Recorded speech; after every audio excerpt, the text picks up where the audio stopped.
Bonjour, je m'appelle Chelsea, j'ai 20 ans et voici mon témoignage.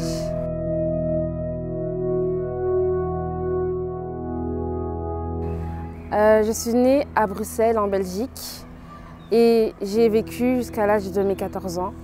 J'étais une fille très agitée, turbulente, j'avais très confiance en moi. On pouvait me dire « Chelsea, tu fais mal les choses », mais j'étais vraiment têtue, en fait, j'écoutais personne. Ensuite, j'ai déménagé avec ma famille en dehors de Bruxelles. Et à ce moment-là, j'ai vu une autre facette de mon père. Et j'étais vraiment considérée comme la princesse de papa, la fille à papa. Et à ce moment-là, mon père a commencé à me toucher. J'ai eu des attouchements de mon père, ce qui m'a vraiment traumatisée pendant longtemps. À ce moment-là, je ne savais pas quoi faire. Je ne savais pas quoi faire du tout. Moi qui avais besoin de l'amour d'un père, l'amour d'un père. Il a plutôt préféré me toucher que de me montrer son amour. Il l'a fait plusieurs fois. Je ne savais pas comment le dire à ma mère. Je lui ai dit 4 ans après, du coup à mes 18 ans, où personne ne m'a cru. Et à ce moment-là, je me suis rendu compte que personne ne m'aime vraiment. Après que mon père m'ait touchée, quelques temps après, j'avais dit à mon père, tu verras, tout va retomber sur toi. Je me rappelle très bien de ce moment-là. Et 1 an après, je pense, avec ma mère, ça s'est terminé. Du coup, il est parti de la maison. Et je manquais tellement d'amour en moi que je commençais à sortir avec des garçons, de gauche à droite. Je sortais tout le temps avec des garçons. On va dire qu'en novembre, je sors avec un garçon, je vois que je ne suis pas satisfaite, ou bien je vois que ça ne va pas trop. Et ben on arrête et je rechange. Et je rechange, et je rechange. À chaque fois, c'était comme ça. Je ne sais pas avec combien de garçons j'ai sorti, mais j'ai sorti avec beaucoup de garçons parce que j'avais besoin de cet amour, vraiment, pour me combler, pour me remplir, mais je ne trouvais pas cet amour chez les hommes. À l'âge de mes 18 ans, j'ai rencontré un garçon avec qui je suis sortie. Et on m'a souvent dit « Chelsea, fais attention à toi, c'est pas un homme pour toi ». Et j'étais très têtue, du coup j'ai pas écouté. Et 1 mois après, j'ai eu un choc énorme dans ma vie.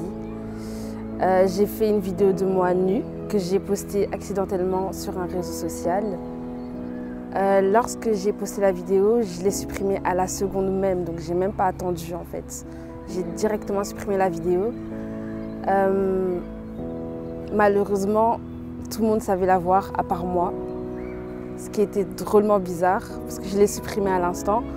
Je recevais plein de messages, plein d'appels, des personnes que je portais dans mon cœur m'ont critiqué, m'ont renié, se sont moqués de moi, ont capturé la vidéo que j'ai postée.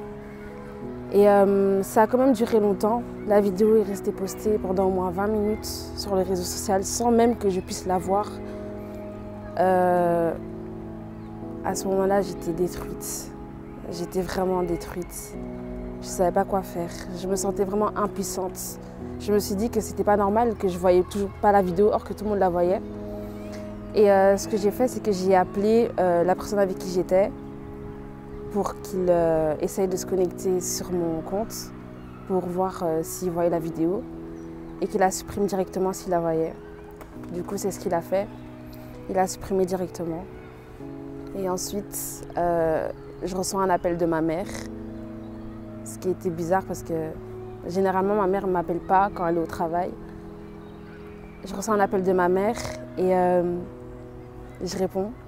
Et quelqu'un lui a dit que j'ai fait une vidéo que j'ai voulu envoyer à des garçons et que, voilà, enfin. Et du coup, elle m'a crié dessus. Je suis restée chez moi en pleurs, je ne savais pas quoi faire. Le lendemain matin, ma mère rentre et je voyais la déception dans ses yeux. Je voyais la déception dans ses yeux. Et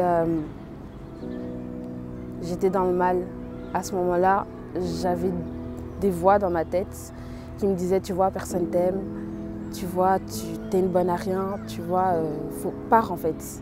Pars, limite, suicide-toi en fait. Du coup, ce que j'ai fait, c'est que j'ai fait mes affaires. J'ai rassemblé mes affaires et je suis partie de chez moi. Je suis partie de chez moi sur le champ et je suis partie chez mon copain. Tout le monde me cherchait, tout le monde. Tout le monde me cherchait. J'ai fait 2 jours chez lui. Ensuite, ma mère a appelé mon copain en lui suppliant de me ramener à la maison. Du coup, il m'a ramenée à la maison, mais personne n'était chez moi. J'ai dû attendre ma sœur qui était chez mon père à ce moment-là pour m'ouvrir la porte de la maison. Quand elle est arrivée avec mon père. Et à ce moment-là, quand j'ai vu mon père, il m'a clairement dit « Pour moi, tu n'es plus ma fille ». Et à ce moment-là, j'ai compris qu'en fait, il n'y avait plus personne pour moi. Plus personne était là pour moi, plus personne ne pouvait me soutenir, plus personne ne pouvait essuyer mes larmes, même pas mes parents. Ensuite, je suis restée chez moi et le lendemain, j'avais cours et j'avais peur d'y aller.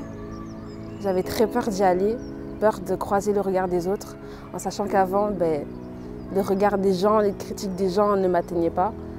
Là, j'avais très peur. Et du coup, ce que j'ai fait, c'est que j'ai envoyé un message à une de mes amies pour lui demander de venir me chercher, mais elle n'est pas venue. À ce moment-là encore, je me suis rendu compte que j'étais vraiment très seule. Je suis allée à l'école, toujours avec cette peur. Et je voyais les regards, les moqueries, les gens toujours qui me regardaient, qui se disaient « mais c'est elle ». Les commentaires, je les entendais et ça me faisait très mal. Ça me faisait très mal. Encore aujourd'hui, je pense qu'on m'a toujours collé, j'ai toujours cette étiquette sur le front de cette fille qui a fait cette vidéo, cette fille qui a montré son corps.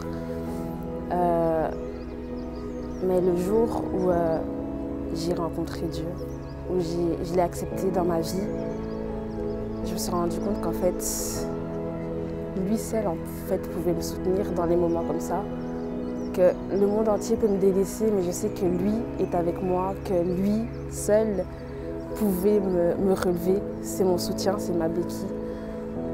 Et je me suis attachée à lui au moment où il a touché ma vie, au moment où il m'a apaisée, il a apaisé mon cœur, au moment où il m'a guéri de ces blessures que j'avais. Je me suis rendu compte qu'en fait, il est tellement merveilleux que certes mon père ou ma mère ou bien mes amis m'ont délaissé, mais lui ne me laissera jamais parce qu'il a dit dans sa parole qu'il sera avec nous jusqu'à la fin du monde. Alors, aujourd'hui je suis très heureuse. Je suis très heureuse, même si encore aujourd'hui les gens me voient en tant que la fille qui a fait la vidéo. Il y a sûrement des personnes dans votre entourage, comme des personnes qui ne sont pas dans votre entourage, qui vont vous critiquer, qui vous ont critiqué, qui ne croient pas en vous, qui vous rabaissent malgré votre passé. Mais sachez que Dieu, lui seul, peut vous relever. Dieu, lui seul, est le vrai soutien dont on a besoin. Je ne ressentais pas cet amour dont j'avais besoin. J'avais besoin d'amour, j'avais besoin d'un père. Et c'est au moment où j'ai rencontré Dieu dans ma vie que j'étais tellement heureuse, en fait, vraiment heureuse. Parce qu'il m'a comblée, il m'a tellement comblée de son amour, de sa présence, de sa joie, de sa paix, qu'au jour d'aujourd'hui, j'en veux pas à mon père du tout. J'en veux pas à mon père. Et je vous conseille fortement de suivre Dieu. Si vous aussi, vous avez vécu à peu près la même chose que moi, ou exactement la même chose que moi, je vous conseille de faire cette prière après moi. Père Seigneur, je te remercie pour tout ce que tu as fait dans ma vie, Seigneur Dieu. Je t'accepte en tant que Seigneur et Sauveur dans ma vie. Prends la place qu'il te faut en moi, Seigneur. Remplis-moi de ton amour, de ta présence et de ta paix, Seigneur. J'ai besoin de toi. Amen. Soyez bénis. M'a su m'aimer comme toi.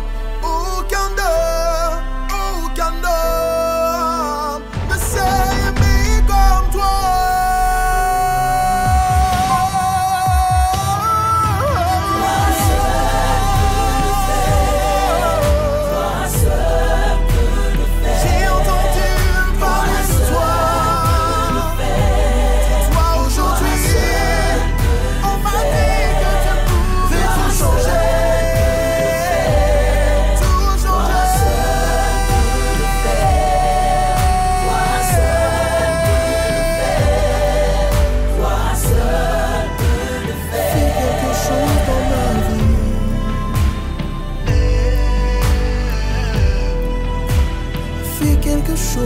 ma vie.